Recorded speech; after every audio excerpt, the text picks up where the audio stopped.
ராமநாதபுரத்தில் தெருநாய் கடித்து ராபிஸ் நோய் பாதித்த இளைஞர் சிகிச்சை பலனின்றி உயிரிழந்த நிலையில் பெற்றோர் கதறி அழுதது சோகத்தை ஏற்படுத்தியது.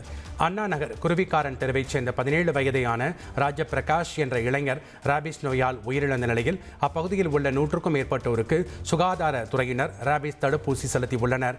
மேலும் பெற்ற மகனை காப்பாற்ற முடியவில்லையே என அவரது பெற்றோர் கதறி அழுதது மனதை சுக்குநூறாக்கியது.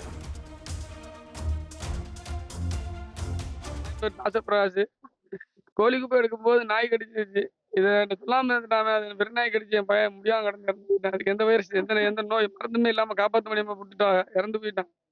இந்த நாயை இதோட கட்டுப்படுத்துங்க. இந்த நாய் இருக்க எல்லா மக்களுக்கும் சிரமம். இதோட நாயை கட்டுப்படுத்திருங்க. என் பிள்ளைக்கு வந்தது யாருக்கும் வரக்கூடாது. என்னமே இடி மின்னலுடன் பெய்த கனமழையையும் பொருட்படுத்தாது நட்டுவாங்கத்திற்கு ஏற்ப பரதநாட்டியம் ஆடி பெருவுடையாருக்கு பரத கலைஞர்கள் இசை அஞ்சலி செலுத்தினர்.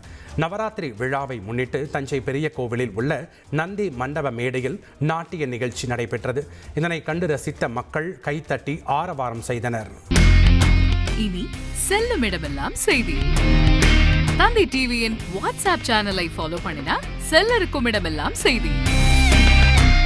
இதோ QR கோட் இப்பவே ஸ்கேன் பண்ணுங்க, ஃபாலோ பண்ணுங்க.